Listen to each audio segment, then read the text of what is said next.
சொல்லியிருக்கிறபடி ஆண்டவரே உங்களுடைய பிள்ளைகளை நீங்க ஆசீர்வதிக்கும்படியாக ஜெபிக்கிறோம். அதே போல ஆண்டவரே அப்பா ஸ்தோத்திரிக்கிறோம். செய்தி வேலைக்காக நாங்கள் ஜெபிக்கிறோம் ஆண்டவரே. தாசரை மறைந்து தேவன் நீர் வெளிப்படும்படியாக ஜெபிக்கிறோம் ஆண்டவரே. எங்களுக்கு ஏற்ற மன்னாவே ஆண்டவரே ஸ்தோத்திரிக்கிறோம். தேவன் நீங்க தரும்படியாக ஜெபிக்கிறோம் ஆண்டவரே. ஸ்தோத்திரிக்கிறோம் ஆண்டவரே. ஸ்தோத்திரம் ஆண்டவரே. செய்தி நேரத்தில் ஆண்டவரே எந்த ஒரு பிராங்க சிந்தனைக்கும் ஆண்டவரே நாங்கள் ஆண்டவரே இடப்படுக்காதபடிக்கு ஆண்டவரே உடைய வார்த்தையை கவனிக்க ஆண்டவரே ஸ்தோத்திரம். தேவன் நீங்க எங்களுக்கு பலன் தரும்படியாக ஜெபிக்கிறோம். உடைய கரத்தில் ஒப்பு கொடுக்கிறோம். இயேசுவின் நாமத்தில் பிதாவே ஆமென். அல்லேலூயா. கர்த்தருடைய நாமம் மகிமைப்படுவதாக. சந்தோஷமா இருக்கீங்களா? சந்தோஷமா இருக்கிறது கர்த்தருக்குள் சந்தோஷமா இருக்கு. அல்லேலூயா. நிறைய காரியங்களை சந்தோஷமா கொண்டு வரணும். மாயையான காரியம் நம்மை மூடிக்கணும். ஆனாலும் சந்தோஷம் நம்மை பிரிக்க முடியாத, நம்மை விட்டு ஈடுபடாத ஒரு சந்தோஷத்தை கர்த்தர் தான் நமக்கு தர முடியும். அல்லேலூயா. கர்த்தருடைய நாமம் மகிமைப்படுவதாக. ஒரு வசனத்தை வாசிப்போம். யோபு புஸ்தகம்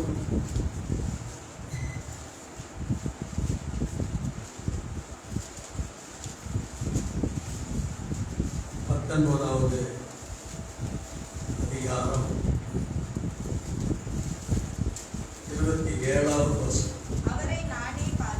அவரை நானே பார்ப்பேன், அந்நிய கண்கள் அல்ல, என் கண்களே அவரை காணும். இந்த வாஞ்சையால் என் உள்ளிந்திரியங்கள் எனக்குள் சோர்ந்து போகிறது.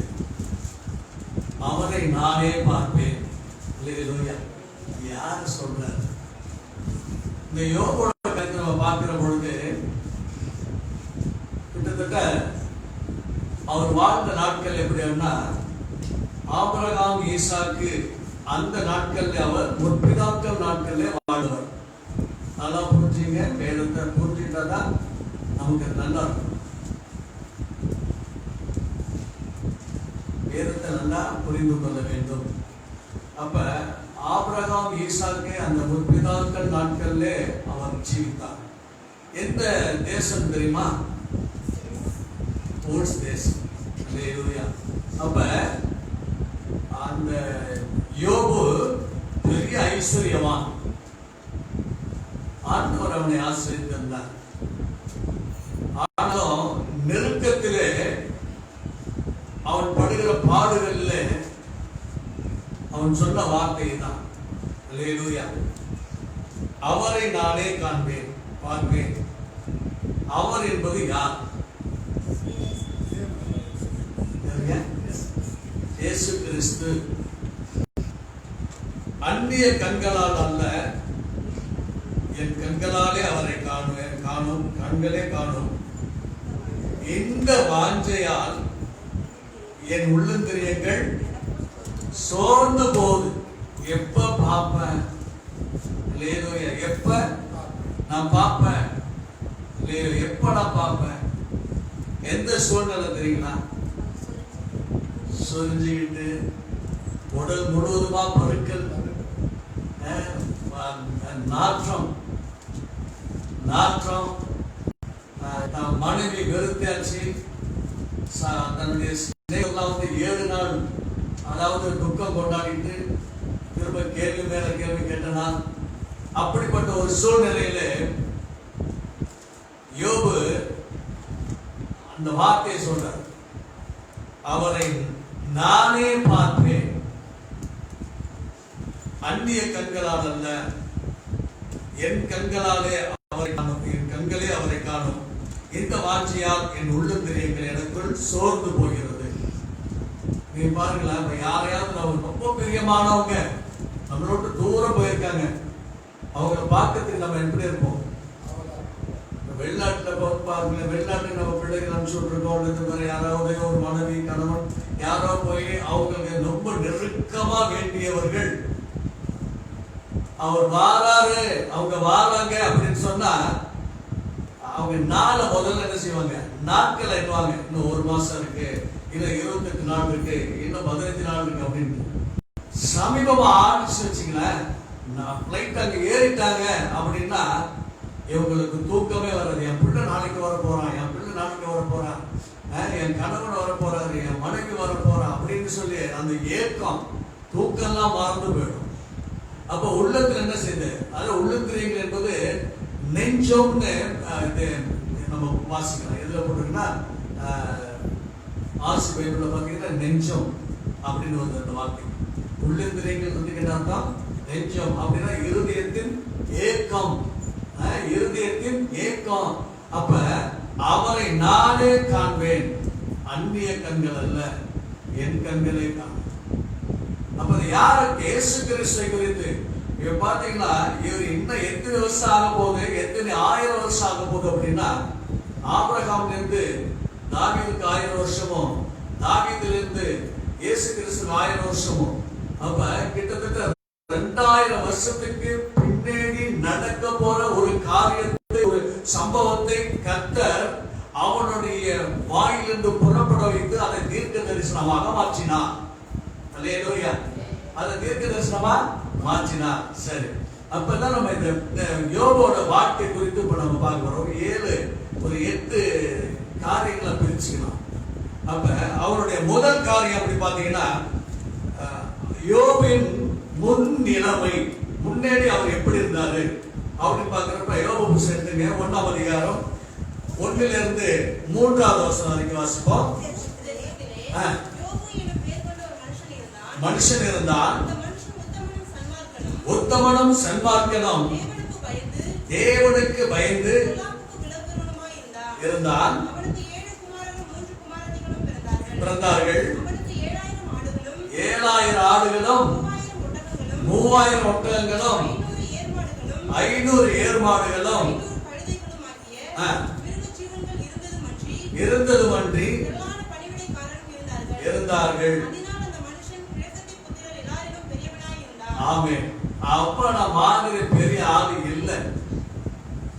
7000 ஆடுகள், 3000 ஒட்டகங்கள், 500 ஏர்மாடு அப்படின்னா 500 + 500 1000 ஏர்மாடு, அப்புறம் 500 கழுதைகள்.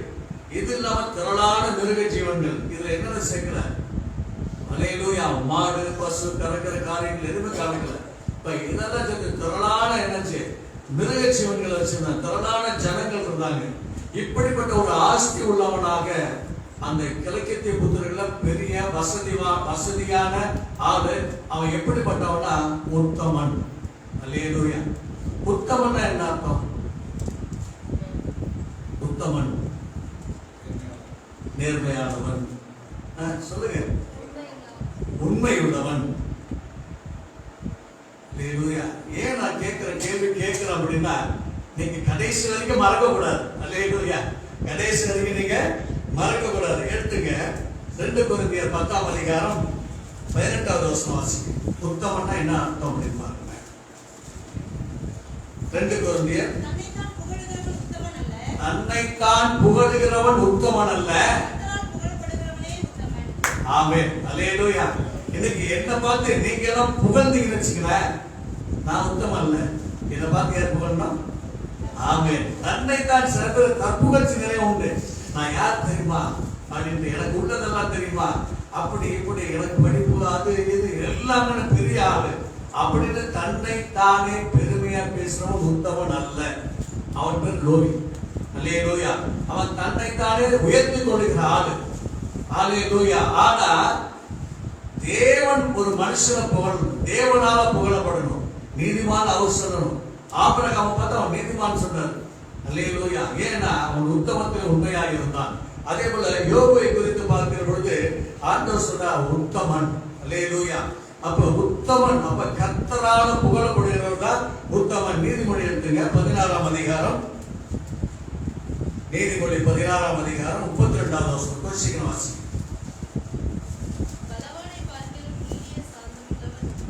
பலவானை பார்க்க, நல்லா புரிஞ்சுங்க, பலவான் நல்ல உடல் பலமா இருக்கிற ஆளை பார்க்கிறோம்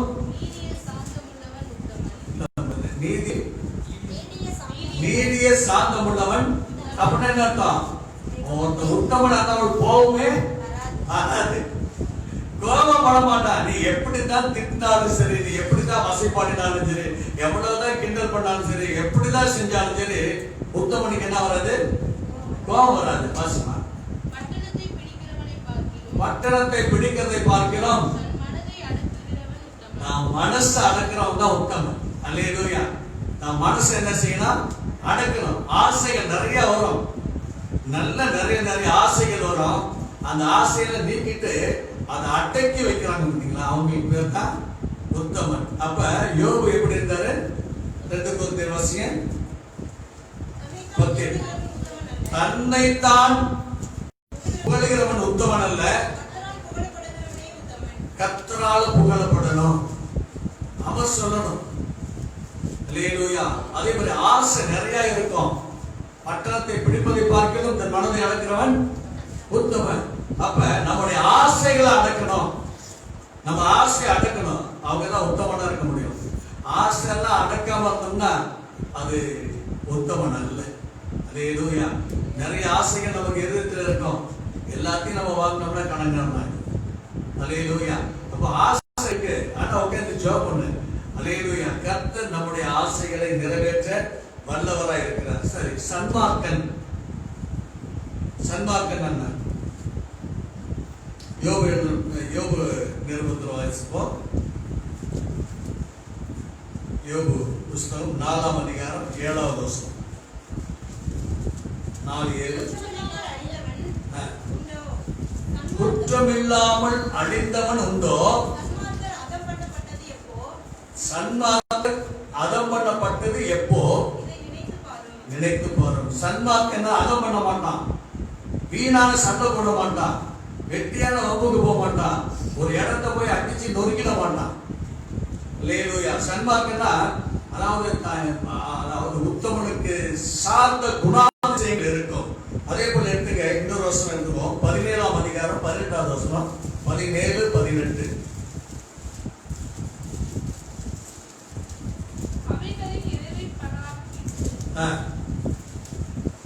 சன்மார்க்கன் இதற்காக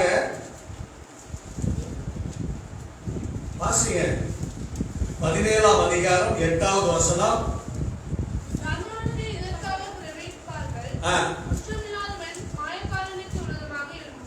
குற்றமில்லாதவன் மாயக்காரனுக்கு விரோதமாக எழும்புவான். அல்லேலூயா. குற்றமில்லாதவன் தான் மாயமில்லாதவனுக்கு முன்னே எழும்புவான். அத மாயமற்றவன் மேல யாரு, அதாவது பேதைகள் மேல அல்லது நல்லவர்கள் மேல கோபப்படுகிறவன் சன்மார்க்கன் அல்ல. அப்ப கோபப்படாம இருக்கிறான் தான் சன்மார்க்கன். அப்ப யோபு இப்படிப்பட்ட வாழ்க்கையில இருந்தா, அதனாலதான் ஆண்டவர் நினைஞ்சாரு அவனை உயர்ந்த ஸ்தானத்தில் வைத்தால் முன்னிலை. அடுத்து பாக்குறப்ப 2வது காரியம் யோபை குறித்து கர்த்தரின் சாட்சி. நான் இருக்கேன், அப்ப நீங்க இருக்கீங்கன்னா உங்களை குறித்து ஒருத்தங்க சாட்சி சொல்லணும். இல்லையா? சபையில் ஒரு சாட்சி இருக்கணும், ஒரு சாட்சி உள்ள வாழ்க்கை இருக்கணும். நம்ம சாட்சி இல்லாத வாழவே கூடாது. குடும்பத்துல சாட்சி இருக்கா, வீட்டுல சாட்சி இருக்கா, கணவன் மனைவிக்குள்ள ஒரு நல்ல சாட்சி இருக்கா, பெற்றோர்களுக்கு பிள்ளைகளுக்கு நல்ல ஒரு சாட்சி இருக்கா, சபை போதகர்களுக்கு விசுவாசிகளுக்கு ஒரு சாட்சி இருக்குதா? அப்படி ஒவ்வொரு காரியத்திலும் நமக்கு சாட்சி உள்ளவர்களாய் வாழணும். அல்லேலூயா. அப்ப கர்த்தர் ஒரு மனுஷனை குறித்து சாட்சி கொடுக்கிறாருன்னா சாதாரண சாட்சி அல்ல அது. அல்லேலூயா. ஆண்டவரே கொடுக்கிறார். எடுத்து வாசிப்போம். 1ஆம் அதிகாரம் 8வது வசனம். 1:8. கர்த்தர் சாத்தானை நோக்கி கவனம் வைத்தாயோ, உத்தமனும் சன்மார்க்கனும் தேவனுக்கு பயந்து பொல்லாப்புக்கு விலகுமான அவனை போல பூமியில் ஒருவனும் இல்லை என்றார். அவனை போல கம்பேர் பண்ணி சொல்றாரு. யோபு போல ஒரு ஆளும் இல்லை. அது நம்மளை குறித்து சொல்லணுமே. அல்லேலூயா. நம்மளை குறித்து சொல்லணும். நம்முடைய பழைய வாழ்க்கை எப்படி இருந்திருக்கலாம், நம்ம ஆண்டவரை தெரிந்து கொள்ளாததுக்கு முன்பாக நம்முடைய வாழ்க்கை எப்படி இருந்திருக்கலாம். ஆனா ஆண்டவரை ஏற்றுக்கொண்ட பிறகு அவர் நமக்கு சாட்சி சொல்லணும். அல்லேலூயா. சாட்சியை கெடுக்கிறாள் யார் தெரியுமா? சாட்சியை கெடுக்கிறாள், நம்ம சாட்சியை கெடுக்கிறாள் யார் தெரியுமா? சாத்தான். எப்ப பார்த்தாலும் என்ன செய்வான்? நம்ம மேல குற்றம் சாட்டிக்கிட்டே இருப்பான். குற்றப்படுத்திக்கிட்டே பண்ண குற்றப்படுத்துகிறார். அல்லேலூயா. அப்ப கர்த்தர் ஒரு மனுஷனை குறித்து சாட்சி கொடுக்கிறார். யோபு குறித்து அவர் சாட்சி கொடுக்கிறார். எப்படின்னா, சாத்தானை பார்த்து எங்கே இருந்து வருகிறாய் கேள்வியை பாருங்க. எங்கே இருந்து வருகிறாய் என்றால், சாத்தான் கர்த்தருக்கு பிரதித்திரமா பூமி எங்க என்ன செஞ்சான்? உலாவி வாழ. எங்க பார்த்தாலும் அவனுடைய பார்வை எங்க இருக்கு? அவன் கவனம் எங்க இருக்கு? அல்லேலூயா. அப்ப தானியேல் பேர்ல ஒரு ஆட்கள் குறை கண்டுபிடிக்கணும்னு பார்த்தாங்க, முடியவே இல்லை தானியேல். ஆனா எதுல அவனை குற்றப்படுத்தலாம் அப்படின்னு பார்த்தா, அவன் தேவனை ஆராதிக்கிறவன் தான் அதுல கை வைன்னு வச்சான் தானியேல். அல்லேலூயா. ஆனா தானியேல அவன் ஒண்ணுமே செய்ய முடியல. அப்ப பிசாசு என்ன செய்வான்னா, நம்முடைய வாழ்க்கையில எல்லா பக்கத்திலேயே பார்த்துட்டு இருப்பான். அப்ப நம்ம ஏதாவது ஒரு சின்ன தவறு செஞ்சுட்டா அது தேவனுக்கு முன்பாக கொண்டு போய் வைக்கிறார். பாரு, உங்க ரத்தத்தினால கழுவி சுத்தப்படுத்தி கரையத்துக்கு வாங்கினீங்கல்ல பத்தியா, ஆண்டவர் என்ன செய்வார்? கொஞ்சம் நினைச்சு பாருங்க. நமக்காக ரத்தம் சிந்தி, நமக்காக ஜீவனை கொடுத்து, நமக்காக அவர் எல்லாத்துக்குமே பாடுபட்டு, அவமானப்பட்டு, துப்பப்பட்டு, காரி உமிழப்பட்டு, தள்ளப்பட்டு, புறக்கணிக்கப்பட்டு, பரிகசிக்கப்பட்டு, அரை நிர்வாணமாக சிலுவையில் அடிக்கப்பட்டு, அப்பொழுது சும்மா இல்லை, அப்பொழுது பரியாசம் பண்ணப்பட்டு, இவ்வளவு சூழ்நிலையில இப்படி எல்லாம் செஞ்சு கிரயத்துக்கு கொண்டு இந்த ஆடு பார்த்தீங்களா போய் ஆளாயிட்டான்.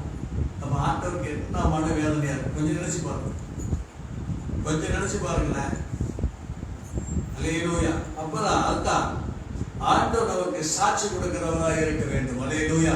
அடுத்த இன்னொரு வசனம் பார்ப்போம். 2ஆம் அதிகாரம் 3வது வசனத்துல, அப்பொழுது கர்த்தர் கவனம் வைத்தாயோ,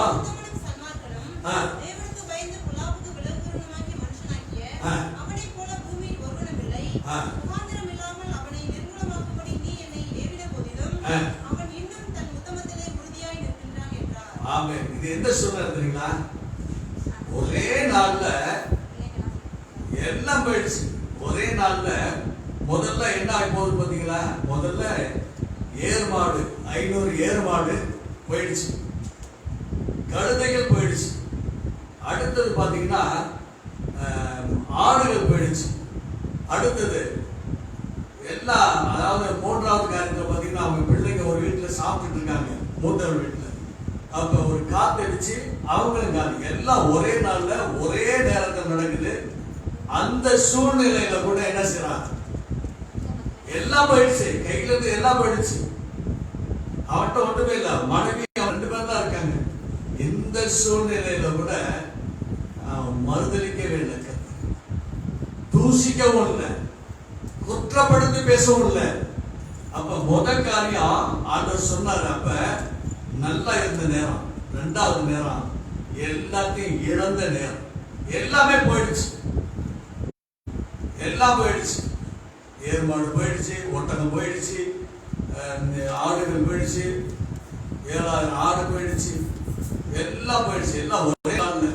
வேலைக்காரங்களாம் போயிட்டாங்க, பிள்ளைகள் போயிடுச்சு, எல்லாமே போன சூழ்நிலையில திரும்பவும் சாத்தான் ஆண்டவர் சொல்றார், யோபு போல உத்தம யார், யோபு போல நீதிமான யார் இல்ல, அவனை போல கர்த்தர் சொல்றாரு. கொஞ்சம் நினைச்சு பாருங்க. கொஞ்சம் நமக்கு கொஞ்சம் வேதனை, கொஞ்சம் கஷ்டம் வந்துட்டு ஆண்டவர் நம்ம எப்படி இருக்கும்? ஆண்டவர் எனக்கு செய்யல, ஆண்டவர் எனக்கு செய்யல, ஆண்டவர் என்ன மறந்துட்டார், கர்த்தர் என்னை மறந்தார். இப்படிதான் என் எதிரி நல்லா இருக்காங்க, எப்படி நம்ம புலம்ப ஆரம்பிப்போம். அவங்க அநியாயம் செய்றவங்க எல்லாம் நல்லா இருக்காங்களே, எனக்கு ஏன் அந்த பாடு, ஏன் எனக்கு இந்த வேதனை? யோபு கொஞ்சம் நினைச்சு பாருங்க. எல்லாம் போயிடுச்சுங்க, அவன்கிட்ட ஜீவன் மட்டும்தான் இருக்கு, உடல் ஆரோக்கியம் இருக்கு, ஜீவன் இருக்கு. அல்லேலூயா ஸ்தோத்திரம். அந்த சூழ்நிலையில கூட என்னாச்சு? அல்லேலூயா ஸ்தோத்திரம். ஆண்டவரை ஒரு நாளும் அவன் மறுதளிக்க. அல்லேலூயா ஸ்தோத்திரம். கர்த்தர் சாட்சி, அதாவது யோபை குறித்து கர்த்தர் சாட்சி விட்டதுக்கு அவன் சரியாக நடந்து கொண்டான். அல்லேலூயா. கர்த்தருடைய நாமம் மகிமைப்படுவதாக. இதுல 2ஆம் அதிகாரத்துல 5வது வசனம் வாசிக்கலாம். ஆனாலும் கையை நீட்டி தொடுவீரானால் பாருங்க, எல்லாரும் போயிடுச்சு, சொத்து பத்து போயிடுச்சு, பிள்ளைகள் 10 பிள்ளைகள் ஒரே நேரத்தில் போயிடுச்சு. எல்லாம் போன பிறகு அவன் எலும்பையும் சதையும் அப்ப தொட்டு அவங்களுக்கு தூசிப்பான். என்ன பாருங்க எவ்வளவு பிறகு எலும்புல இருந்து வர வியாதி என்ன தெரியுமா? எலும்புல இருந்து உருவாகி வருகிற வியாதி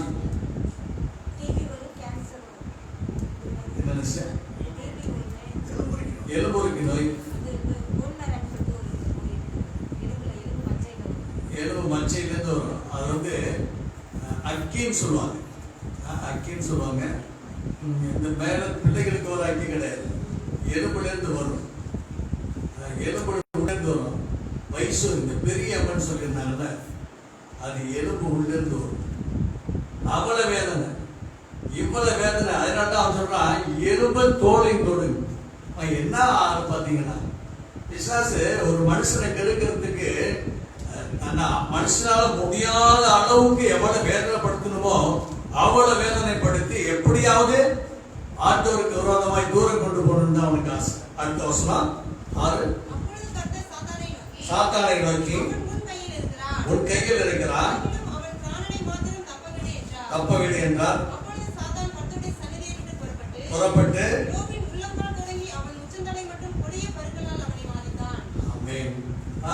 உச்சந்தலையிலிருந்து உள்ளங்கால் வரைக்கும் போதும். எவ்வளவு வேதனை நீங்க நினைச்சு பாருங்க. அடுத்த வருஷமா ஓட்டை எடுத்து உட்கார்ந்தால் நிற்கிறீரோ? இப்ப மனைவி போயிடுச்சா, மனோடைய அன்பு போயிடுச்சா, எல்லாமே போயிடுச்சு. அவன் தனி மரமா இருக்கான். எல்லாருமே எதிரி. ஆறுதலுக்காக வராங்க ஆட்கள், அவங்களும் எதிரியா மாறாங்க. நம்ம வாழ்க்கையில எவ்வளவு கஷ்டங்கள், நஷ்டங்கள், வேதனைகள், துன்பங்கள், துயரங்கள், வருத்தங்கள் எது வந்தாலும் சரி ஆண்டவரை விட்டு பின்மாறவே கூடாது. அதாவது அவன் சொல்ற வார்த்தை பார்த்தீங்கன்னா, தேவனை தூசித்து ஜீவனை விடு. இந்த ஜீவனை அவர் கொடுத்தது, அவர் தான் எடுக்கணும். விடுனா தற்கொலை பண்ணிக்கிறியா, நீ செத்து போ. இன்னமா ஆண்டவர் உத்தமத்தில் இருக்கு. இன்னமா உத்தமம் வேணும் உனக்கு. தேவனை தூசி நல்லா வாழலாம், தேவனை தூசி நல்லா வாழலாம். இப்ப எத்தனையோ அநியாயக்காரங்க நல்லா இருக்காங்களே. இந்த போராட்டம் தான். ஆனா அவன் வாயினால ஆண்டவரை ஒண்ணுமே சொல்லல. அல்லேலூயா. அடுத்த வசனம் வாசிப்போம்.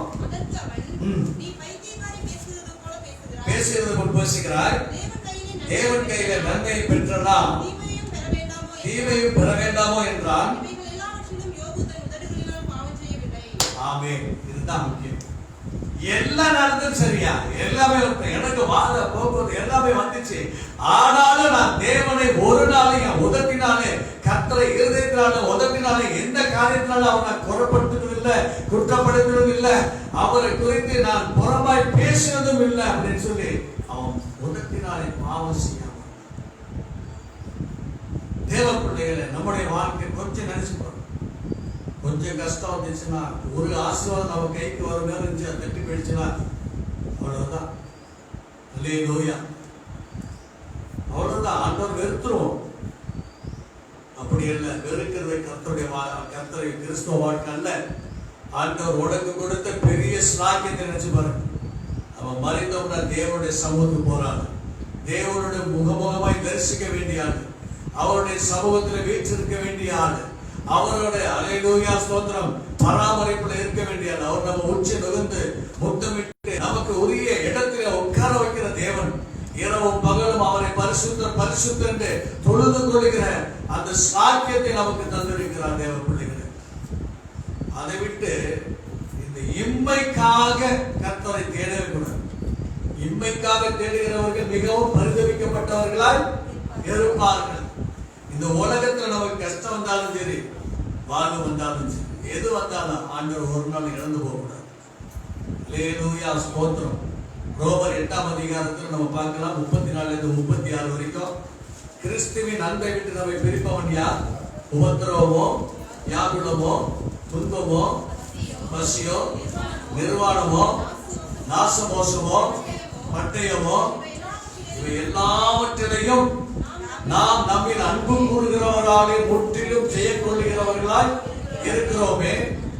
மரணமானாலும் ஜீவனானாலும் தேவ தூதர்களானாலும் அதிகாரங்களானாலும் வல்லமைகளானாலும் நிகழ்காரியங்களானாலும் வருங்காரியங்களானாலும் உயர்வானாலும் தாழ்வானாலும் வேற எந்த சிருஷ்டியானாலும் நம்முடைய கர்த்தராகிய இயேசு கிறிஸ்துவின் அன்பை விட்டு நம்மை பிரிக்க மாட்டார் என்று ஆமென். நிச்சயம் எதுதான் தெய்வீக அன்பு, எதுதான் நமக்கு ஆண்டவர் ஞானஸ்தானம் எடுத்தோம்னா இந்த வாழ்க்கை தான் நமக்கு இருக்கும். எல்லாரும் ஞானஸ்தானம் எடுக்கிறாங்க, நான் ஞானஸ்தானம் எடுக்கிறேன். நோ. எல்லாரும் கர்த்தருடைய பந்தி எடுக்கிறாங்க, நான் எடுக்கிறேன், அதுக்காக ஞானஸ்தானம். நோ, அதெல்லாம் கிடையாது. தேவன், அதாவது கிறிஸ்துவ வாழ்க்கை என்பது கிறிஸ்துவை பின்பற்றி செல்லுகிற வாழ்க்கை. அதனால்தான் ஆண்டவர் சொல்றார், ஒருவன் என்னை பின்பற்றினால் தனது சிலுவையை எடுத்துக்கொண்டு எனக்கு மரணம். அல்லேலூயா. கஷ்டம் வரும், நஷ்டம் வரும், எல்லாமே வரும். அது நிரந்தரமானதில்லை. நம்மை மிரட்டுவதற்காக சாத்தான் கொண்டு வருகிறார். நம்முடைய வாழ்க்கையில ஒரு போராட்டம் வரும். இதுல இருந்து போராட்டத்திலிருந்து நம்ம ஆண்டவரை மறுதளிப்போமா என்று பார்க்கும். ஆனா உறுதியாய் நாம் இருப்போமானால் அல்லேலூயா சொல்றோம், அதெல்லாம் நமக்கு ஆசீர்வாதமாய் கர்த்தர் மாற்றி தருவார். அல்லேலூயா. கர்த்தருடைய நாமம் மகிமைப்படுவதாக. யோபோட முன்னிலைமை பார்த்தோம், கர்த்தருடைய சாட்சியை குறித்து பார்த்தோம். அல்லேலூயா சொல்றோம். அடுத்தபடியாக யோபோட வைராக்கியம். மூன்றாவது காரியம் யோபுடைய வைராக்கியம். எடுத்து வாசிப்போம். 1ஆம் அதிகாரம் 20வது வசனம். எழுந்திருந்து சால்வையை கிழித்து தன் தலையை சிரைத்து பணிந்து, நிர்வாணியாய் என் தாயின் கர்ப்பத்திலிருந்து வந்தேன், நிர்வாணியாய் அவ்விடத்துக்கு திரும்புவேன். கர்த்தர் கொடுத்தார், கர்த்தர் எடுத்தார். ஆமென். அல்லேலூயா. அவர் கொடுத்தார், அவர் எடுத்தார். கர்த்தருடைய நாமத்துக்கு ஸ்தோத்திரம். அல்லேலூயா. எல்லாவற்றிலும் யோபு பாவம் செய்யவும் இல்லை, தேவனை பற்றி குறை சொல்லவும் இல்லை. ஒண்ணுமே சொல்லல, ஏற்றுக்கொண்டார். இவ்வளவு பாடுகள் எவ்வளவு வந்தீங்கன்னா கொஞ்ச நாள் தான், அது சீக்கிரத்தில் நீங்கிவிடும். இந்த லேசான உபத்திரம். அல்லேலூயா. கர்த்தருடைய நாமம் மகிமைப்படுவதாக. என்ன வாசிப்போம்? 2ஆம் அதிகாரம் 9-10. அப்பொழுது அவன் மனைவி அவனை பார்த்து, உத்தமத்தில் உறுதியாய் நிற்கிறீரோ, தேவனை தூஷித்து ஜீவனை விடும் என்றால் அதற்கு அவன் பைத்தியக்காரியமாக பேசுகிறார் போல பேசுகிறார். தேவன் கையிலிருந்து நன்மையை பெற்று நாம் தீமையை பெற வேண்டாமோ என்றான். இவர் எல்லாவற்றிலும் யோபு தன் உதடுகளினால் பாவம் செய்யவும் இல்லை. அல்லேலூயா. ஆமென். என்ன கஷ்டங்கள், நிந்தைகள், அவமானங்கள் எது வந்தாலும் சரி ஆண்டவருக்காக ஏற்றுக்கொள்ளும். அல்லேலூயா. நம்ம சில சமயத்தில் நம்ம யாரையாவது ஒருத்தங்களை பின்பற்றுவோம். யாரையாவது ஒருத்தங்களை பின்பற்றுவோம். அவங்க ஸ்டைலு, அவங்க ஸ்டோக் பேச்சு, அவங்களுடைய எல்லா சில பேர் சில பேர்ல குறிப்பா வாலிப பிள்ளைகளை வச்சுங்களேன், முடி வெட்டுறதுலேருந்து பேண்ட் போடுறதுலேருந்து, அதாவது மேலே பேண்ட் போடுறதுலேருந்து கீழே பேண்ட் போடுறது வரைக்கும் இல்லையா எல்லா பேண்ட்டும் இருக்கு. ஆமென். அல்லேலூயா. அப்ப இது யாருன்னா ஒரு நடிகனை பார்த்து கத்துக்கிறது தான், ஒரு நடிகனை பார்த்து கத்துக்கிறது. சில பிள்ளைகள்லாம் பாத்தீங்கன்னா போய் இந்த பக்கம் ஒண்ணு இருக்காது, இந்த பக்கம் ஒண்ணு இருக்காது, நடுப்புற மட்டும் இருக்கும். அல்லேலூயா. அதுல இந்த செல்லா ஏதோ ஒண்ணு போட்டு விட்டு நீட்டா அப்படி போயிருக்கும். என்ன பாருங்கலாம் பாத்தீங்கன்னா பின்னாடி ஒரு முகத்தை வரைஞ்சி பின்னாடி ஒரு உருவத்தை வரைகிறாங்க. பாத்தீங்கன்னா ஏதோ ஒரு நடிகர் செஞ்சுதான் அதை செய்யறாங்க. அந்த நடிகர் ஒரு நாளைக்கு ரட்சிக்கப்பட்டா பரலோகம், ரட்சிக்கப்படனா நரகம். அல்லேலூயா. அந்த ஆளு ரட்சிக்கப்படாம செத்து போய் நரகத்துக்கு போய் வேதனை போறாரு, அதுக்கு நீ வேதனை படுறதுக்கு ஆசையா? அல்லேலூயா. இப்படிதான் இருக்கு நம்மளுடைய, அதாவது நமக்கு முன்மாதிரி யார் அப்படின்னா, நானே வழியும் சத்தியமும் ஜீவனுமாய் இருக்கிறேன் அப்படின்னா. அப்ப இயேசுவை போல தான் நம்ம இருக்கணும். இயேசுவை போல ஸ்டைலா இருக்கணும், இயேசுவை போல அழகா இருக்கணும், நம்ம அழகு என்பது நிறத்தை குறித்தோ உருவத்தை குறித்தோ இல்லை. அவர் அழகு என்பது நம்ம இருதயத்தை பார்க்கலாம். அல்லேலூயா. நம்ம ஆத்மா அந்த ஆத்மா வாழ்வது போல நீ எல்லாவற்றிலும் வாழ்ந்து ஆமென்.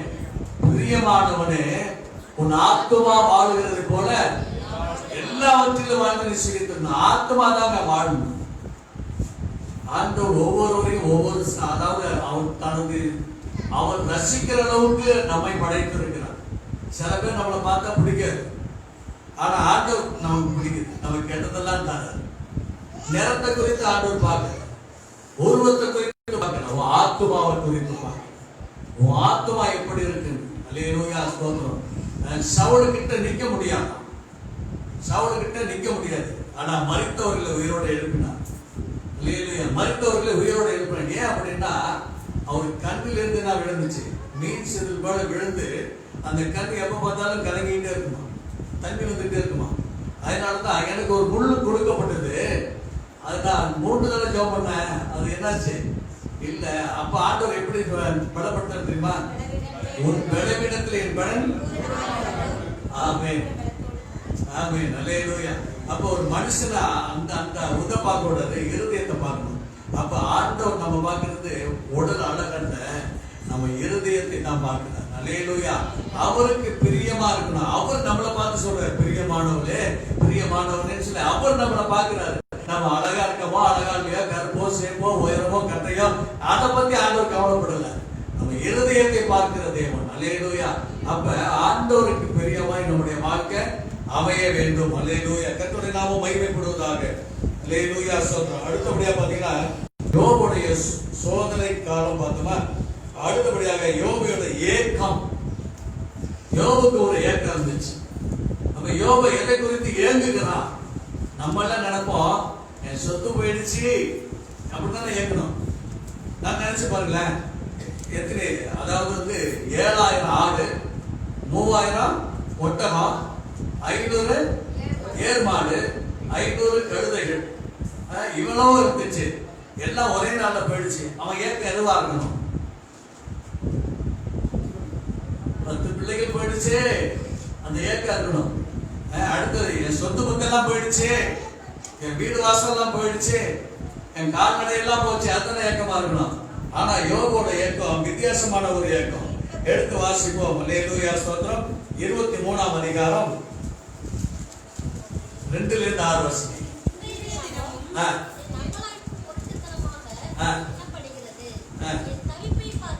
என் தவிப்பை பார்க்கிறோம், என் வாதை கடினமானது,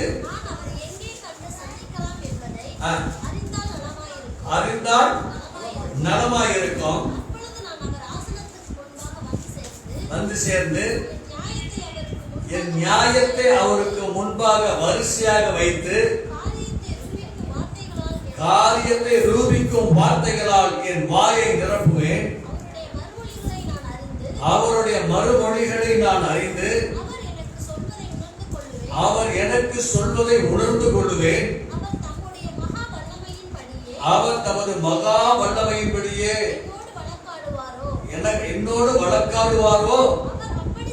அவர் அப்படி செய்யாமல் என்ன. ஆமென், அல்லேலூயா. அப்ப அவனுடைய ஏக்கம் எப்படி? அவர் பார்க்கணும், அவர்கிட்ட நியாயத்தை சொல்லணும், இதுதான். அல்லேலூயா, ஸ்தோத்திரம். 16ஆம் அதிகாரம் 16, 19 வசீங்க. 19 21. இப்போதும் என்னுடைய சாட்சி பரலோகத்தில் இருக்கிறது, எனக்கு சாட்சி பகருகிறவர் உன்னதத்தில் இருக்கிறார். என் சிநேகிதர்கள் என்னை பரியாசம் பண்ணுகிறார்கள். என் கண் தேவனை நோக்கி கண்ணீர் சொரிகிறது. ஒரு மனுபுத்திரன் தன் சிநேகிதனுக்காக வழக்காடுகிறது போல உண்டானால் நலமாயிருக்கும். முடிவு வருகிறது, நான் திரும்ப வராத வழியே போவேன். அல்லேலூயா. என்ன வார்த்தையை பார்த்தீங்கன்னா, அல்லேலூயா. நம்ம என்ன கேட்டிருப்போம்? நம்முடைய ஏக்கம் என்னவா இருக்கும்? அல்லேலூயா, ஸ்தோத்திரம். நம்ம ஏக்கம் வேற மாதிரியா இருக்கு. அல்லேலூயா. ஆனா அவன் ஆண்டவரை பார்க்கணும், அவர்கிட்ட சொல்லணும், இதெல்லாம் சொல்லிட்டு அடுத்தபடி கடைசி என்ன சொல்றா, தேவனுக்கும் மனுஷனுக்கும் மத்தியஸ்தம் பண்றதுக்கு ஒரு ஆளு வேணும். மத்தியஸ்தரை இதெல்லாம் பாருங்க, என்ன ஏக்கம். இன்னைக்கு யோபோட ஏக்கத்தை ஆண்டவர் நிறைவேற்றினார். மனுஷனுக்கும் தேவனுக்கும் மத்தியஸ்தர் யார் தெரியுங்களா? நம்ம ஆண்டவராகிய பாருங்க, இயேசு கிறிஸ்து பிறப்பதற்கு 2000 ஆண்டுகளுக்கு முன்பாக சொன்ன வார்த்தை எல்லாம் அப்படியே நிறைவேற்றினார். அல்லேலூயா. யோபு இப்படிப்பட்ட ஒரு ஏக்கம் உள்ள ஆளு அப்படின்னு சொல்லி யோபுக்காகவும் என்ன செய்யலாம்? அல்லேலூயா, தன்னை பூமிக்கு அர்ப்பணித்தார். அல்லேலூயா. நம்ம சொல்லுகிற ஒவ்வொரு வார்த்தையிலையும் ஆண்டவர் செய்யறாரு, ஆசீர்வதிக்கிறார். அந்த வார்த்தை அவர் தீர்க்க தரிசனமாய் பார்க்க விரும்புகிறார். ஆனா நம்மகிட்ட என்ன இல்லை, அந்த காரியம் இல்ல. அல்லேலூயா. ஸ்தோத்திரம். இன்னொரு வசனம் வாசிப்போம். ரோமருக்கு எழுதின நிருபம் 8ஆம் அதிகாரம் 33-34. தேவன் தெரிந்து கொண்டவர்கள் மேல் குற்றம் சாட்டுகிறவன் யார்? தேவனே அவர்களை நீதிமானாக்கினார். ஆக்கினைக்குள்ளாக தீர்க்கிறவன் யார்? கிறிஸ்துவே மரித்தவர்.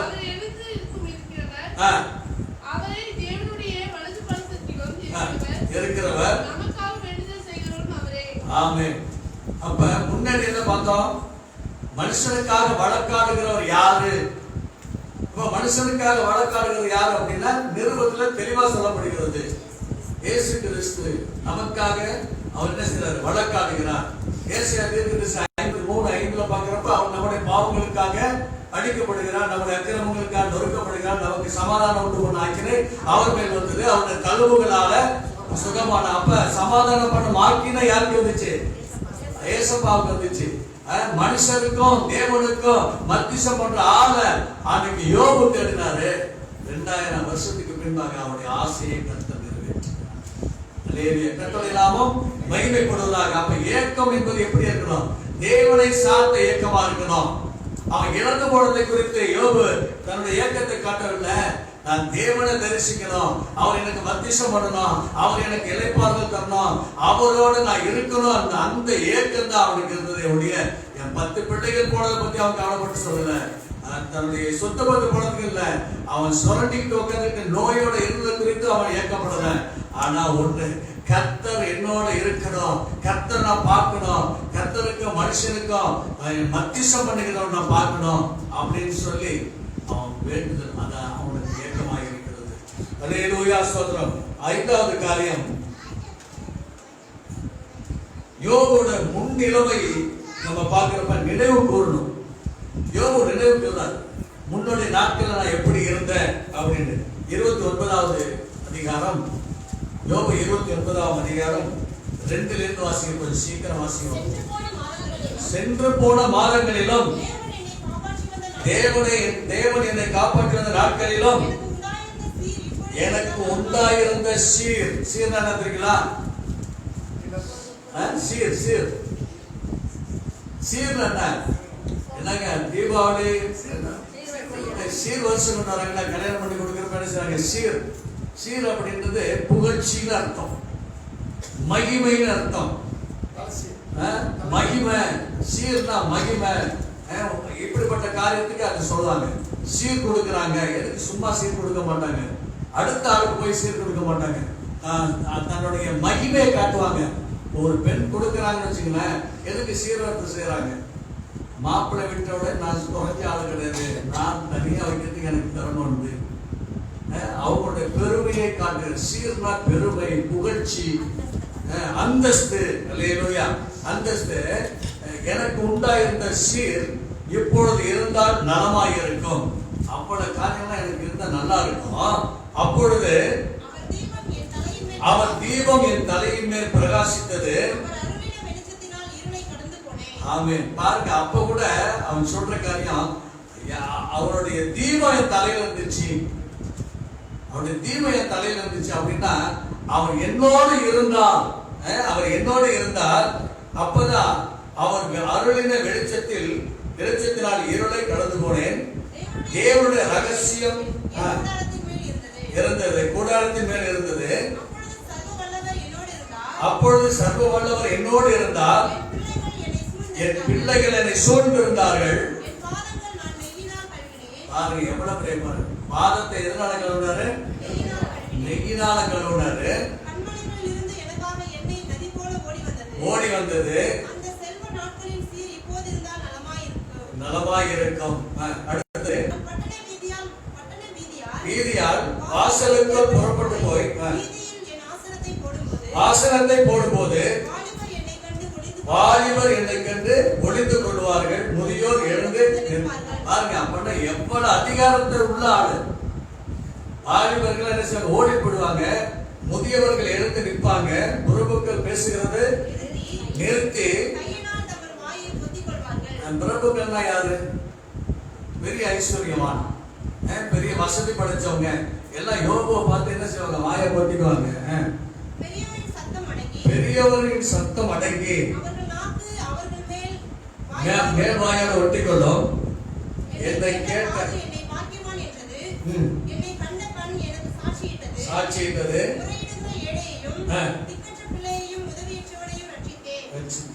அல்லேலூயா.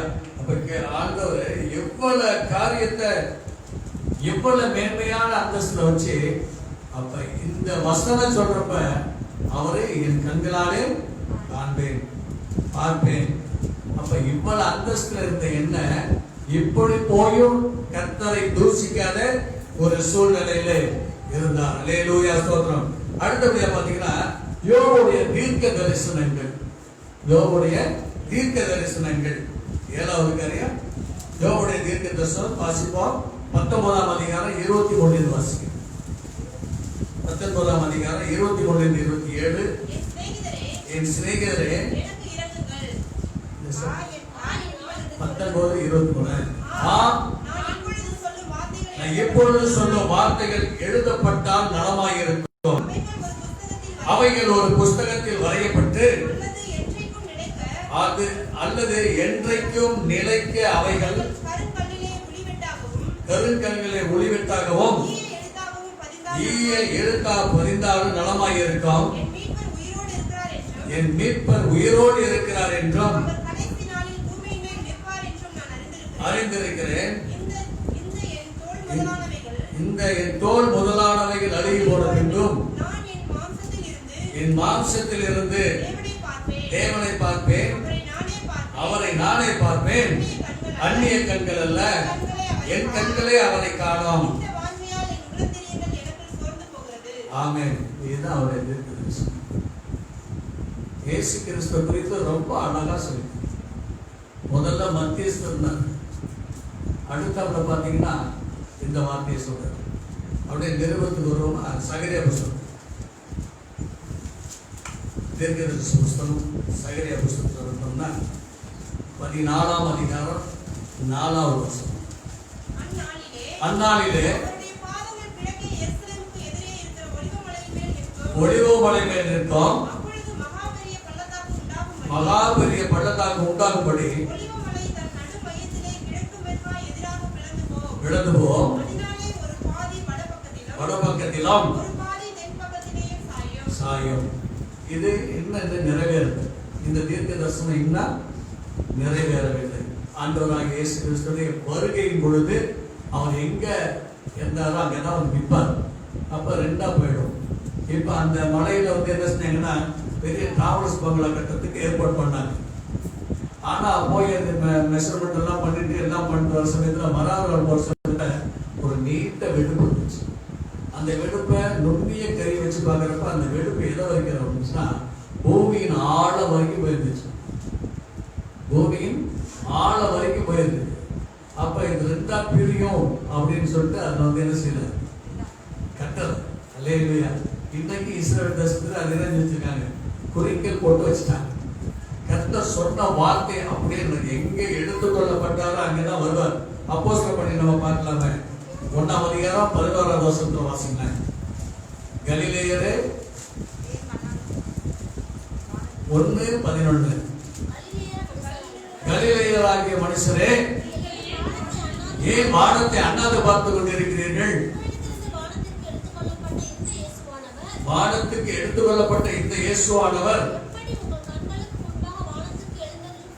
எழுந்தருளி போனாரோ, ஆமென், எப்படி எழுந்து போனாரோ அப்படியே வருவார். அல்லேலூயா. இப்ப பாருங்க, யோபு எவ்வளவு அழகா சொல்லியிருக்கார் பாருங்க. என் கண்களால பார்ப்பேன், அந்நிய கண்ணால அவர் வருவார். அல்லேலூயா. அவர் வருவார். என் மீட்பர் உயிரோடு இருக்கிறார். என் மீட்பர் உயிரோடு இருக்கிறார். பாருங்க, இயேசு கிறிஸ்து மரித்து அடக்கம் பண்ணப்பட்டு 3ஆம் நாள் உயிரோடு எழுந்து அல்லேலூயா. இப்ப பாருங்க, வெளிப்படுத்துற விசேஷம் பார்க்கலாம். மரித்தேன், ஆனாலும் சதாகாலமும் உயிரோடு இருக்கிறேன். அல்லேலூயா. அப்ப இந்த வசனம் எல்லாம் என்ன ஆகுது? யோபு சொன்ன வசனத்துக்கு ஒத்து வருது பாருங்க. அல்லேலூயா. மரித்தேன், ஆனாலும் சதாகாலமும் உயிரோடு இருக்கிறேன். இங்க இவர் எப்படி சொல்றாரு?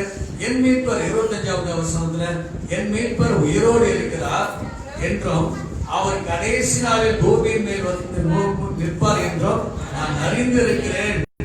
அல்லேலூயா. நான் அறிந்திருக்கிறேன். அவர் வருவார், நிச்சயமா வருவார். அப்ப என் மீட்பர் உயிரோடு இருக்கிறார். நினைச்சு பாருங்க, மரித்து உயிரோடு இருந்தவர், அவர் உயிர்த்த இயேசு.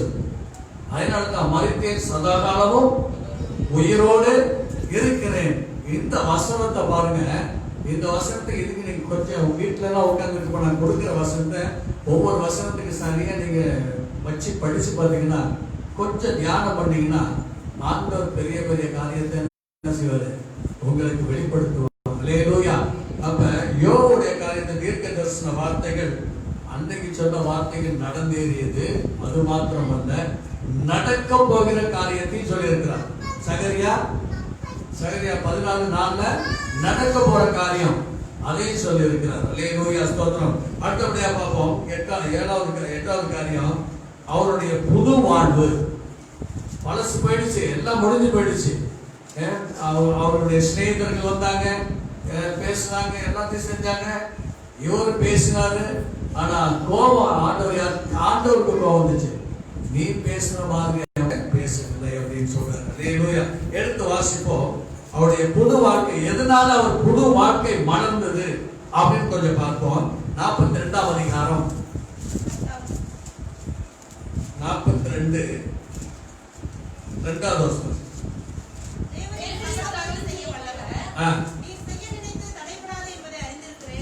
பாருங்க, இதாங்க. அல்லேலூயா. தேவரே சகலத்தையும் செய்ய வல்லவர், நீ செய்ய நினைத்தது தடைபடாது என்று அறிந்திருக்கிறது. என்ன செய்தாலும் அது தடைபடாது.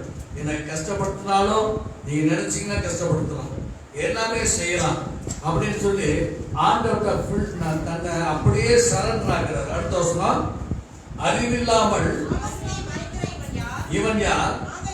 ஆகையால் நான், யோபு சொல்றேன், நான் எனக்கு தெரியாததையும் என் புத்திக்கு எட்டாததையும் நான் அறியாததையும் அழுப்பினேன் என்றேன். பாருங்க, நான் தெரிஞ்சோ தெரியாமல வாய் தவறுதலா வந்திருந்தாலே இந்த மன்னிக்கு ஆண்டவர் கேட்கணும்.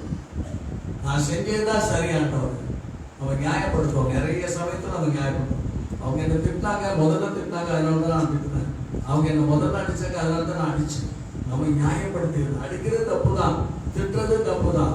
அல்லேலூயா. அவன் திட்டுறதுனா திட்டுட்டோம், அடிக்கிறதுனா அடிக்கட்டும்.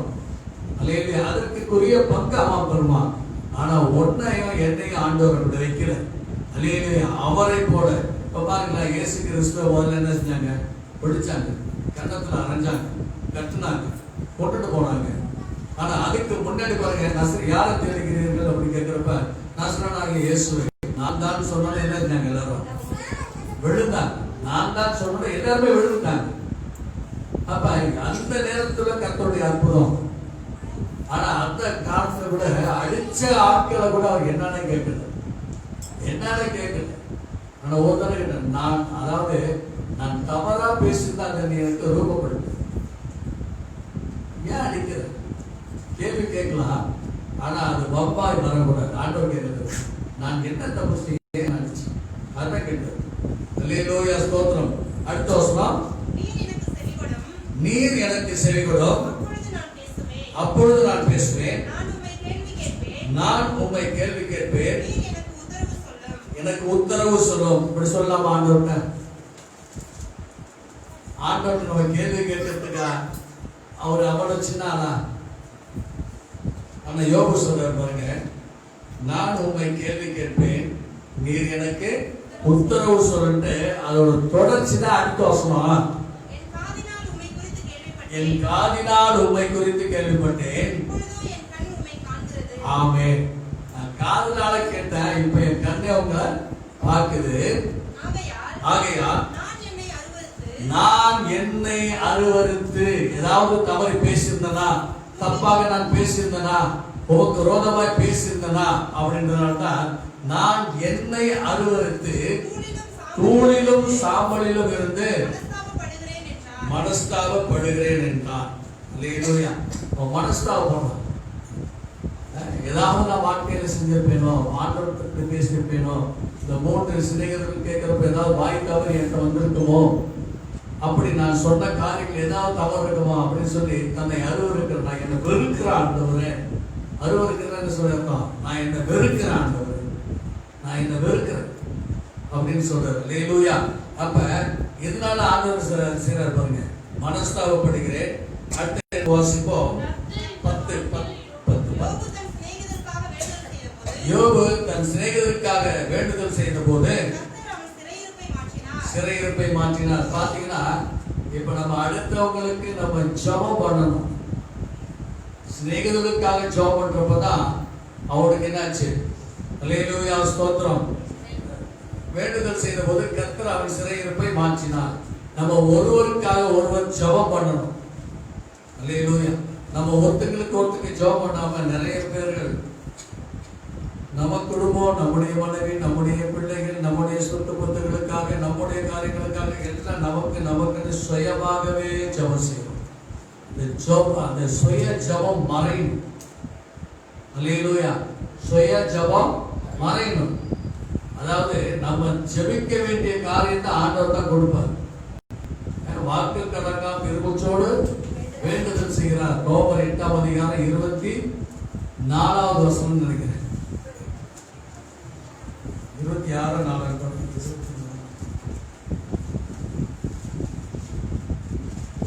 ரோமர் 8:24 26 அந்தபடியே ஆவியானவரும் நம்முடைய பலவீனங்களில் நமக்கு உதவி செய்கிறார். நாம் ஏற்றபடி வேண்டுதல் செய்வதற்கு இன்னதென்று அறியாமல் இருக்கிறபடினால் வாக்கு கடங்கா பெருமூச்சோடு நமக்காக வேண்டுதல் செய்கிறார். அல்லேலூயா. அப்ப நம்முடைய ஜெபம் என்ன செய்யலாம்? அடுத்தவர்களுக்காக ஜெபம் பண்ணணும். நான் ஒரே ஒரு ரகசியத்தை உங்களுக்கு சொல்லித்தரேன். உங்களை யாரு வெறுக்கிறாங்களோ, உங்களை யாரு துன்பப்படுத்துறாங்களோ, உங்களை யாரு ரொம்ப கஷ்டப்படுத்துறாங்களோ அவங்களுக்காக உட்காந்து கொஞ்ச நேரம் முட்டி போட்டு ஜெபம் பண்ணணும். நம்முடைய ஜெபம் கேட்கணும். ஒரு சத்துருக்காக ஜெபம். அவன் பசியா இருந்தா ஆகாரம், தாகமா இருந்தா நீங்க செஞ்சு பாருங்கள். இதான் ரகசியம். ஆண்டவர் நமக்கு உடைச்சு விட்டார்.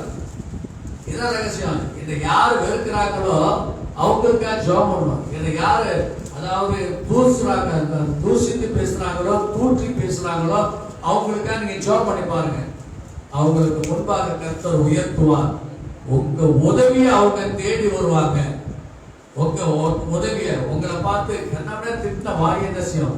உங்களை தேடி வரும். அதே சமயத்துல அவங்களே சொல்லுவாங்க, உங்களை நான் இப்படி எல்லாம் பேசினேன், நான் மன்னிங்க. இதான் ஆண்டவர் ரகசியத்தை வச்சாரு. ஆண்டவர் ஒரு கண்ணத்தை அடிச்சா மறு கண்ணத்தை காட்டுறதுக்குன்னா இருக்கும். ஏற்றுக்கொள். அடிக்கப்படனா அடிச்சா ஏற்றுக்கொள். ஆண்டவர் அதான் செய்தார். நம்ம கற்றுக் கொடுத்து அதை அவர் நடைமுறைகளை காட்டினா இன்னைக்கு நம்ம அப்படி இருக்கோமா? நம்முடைய வாழ்க்கை எப்படி இருக்கு? அது மாறி இருக்கிறது. அடுத்த வசனம்,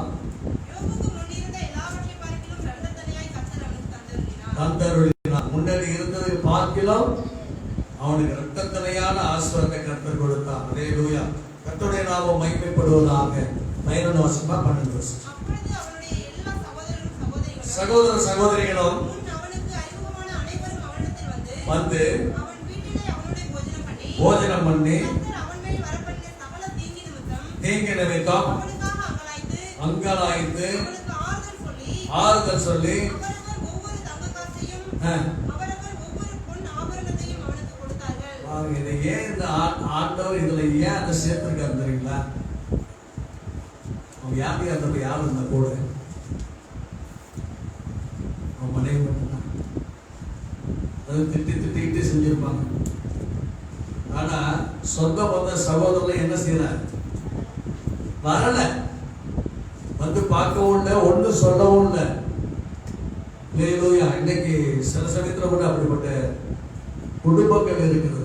ஒரு சகோதரன் கஷ்டப்பட்டா அந்த சகோதரனுக்கு போய் உதவி செய்யணும். ஏன் அவங்க போய் நம்ம மாட்டிக்க வேணாம், நம்ம போய் மாட்டிக்க வேணாம், அவங்க கஷ்டத்துல இருக்காங்க அப்படின்னு. இங்க பாத்தீங்கன்னா நாற்றம், வியாதி, துயரம், இது நமக்கு ஏதாவது ஒட்டிக்குமா? அப்படிதான் அவங்களுடைய எண்ணங்கள்லாம் இருந்துச்சு. அதனாலதான் யாருமே வரல. சகோதரர் எல்லாம் ஒரு வருஷ காலமா அவங்க வராதவங்க அவன் நலமான பிறகு எல்லாம் வந்து விசாரிக்க வராங்க. அது வரைக்கும் விசாரிக்கல. ஆனா விசாரிக்க வந்தது யாரு? சிநேகிதர்கள் தான். சிநேகிதர் தான் விசாரிக்க வந்தாங்க. ஆனா அவங்களுடைய பங்குக்கு கேள்வி மேல கேள்வி கேட்டு அவனுடைய இருதயத்தையும் புண்படுத்தினார்கள். ஆனா சொந்த பந்தங்கள சகோதரர் வந்ததாக இதை காட்டவே இல்லை. ஏன் பிற்பாடு காட்டுறாரு அப்படின்னா, நீ என்ன எப்படி போனாலும் சரி, நீ யாரை வேணாலும் உதாசீனப்படுத்தினாலும் சரி, அவங்க திரும்பி வரும். யாரை நம்ம உதாசீனப்படுத்துறோமோ அவங்ககிட்ட நம்ம திரும்ப மாத்தி பேசுவோம். ஒருத்தங்களுக்கு நம்மள உதாசீனப்படுற நம்மகிட்ட வராங்க அப்படின்னு பேசாம, நம்ம யாரை உதாசீனப்படுத்துறோமோ, நல்லா நினைச்சு பாருங்க, நம்ம யாரை உதாசீனப்படுத்துறோமோ, நம்ம யாரை கீழப்படுத்தி பேசுறோமோ, யாரு யாரு அடுத்தவங்க நம்மளோட சிநேகிதர்களோ சொந்தக்காரங்களை குறித்து நம்ம அவதூறா பேசுறோமோ, அவங்ககிட்ட ஆண்டவர் ஒரு நாளைக்கு நம்மளை கொண்டு போய் விடுவார். இது நிச்சயம். மாத்தி பேசலாம். நம்ம உதாசீனப்பட்டாலும் நம்மகிட்ட வருவாங்க. நான் இப்படி பேசுறேன், நம்ம பக்கத்துலயும் பேசி ஆகணும்ல. நான் ஒரு ஆளை கீழே பார்த்தேன்னா எனக்கு மேல ஆண்டவர் கொண்டு போய் வைப்பான். இதுதான் உண்மைதான், இதுதான் உண்மை. அதனாலதான் யாரையும் குற்றப்படுத்தவும் கூடாது, புறப்படுத்தவும் கூடாது, யாரும் தாழ்மையா நினைக்க கூடாது, அசைக்கப்படவும் கூடாது. அல்லேலூயா. ஒரு சிறு பிள்ளைக்கு கொடுக்குற மரியாதை நம்ம என்ன செய்யணும்? கொடுக்கணும். கொடுக்கணுமா இல்லையா? சின்ன பிள்ளைன்னு சில பேருக்கு சின்ன பிள்ளைகள் வந்தாவே கடுப்பாயிடுவாங்க, வெறுப்பாயிடுவாங்க, இல்லாடுவாங்க, அந்த பிள்ளைங்களை அடிப்பாங்க, போவாங்க, வருவாங்க. தவறு அது. அல்லேலூயா. ஏசப்பா என்ன சொல்லியிருக்காருன்னா, இவர்களை பாதுகாக்கிற தேவதூதர்கள் எப்பொழுது எனக்கு முகத்துக்கு முன்பாக. ஆமென். சிறு பிள்ளைகளை வந்து அடிக்கவே கூடாது. சில பிள்ளைகள்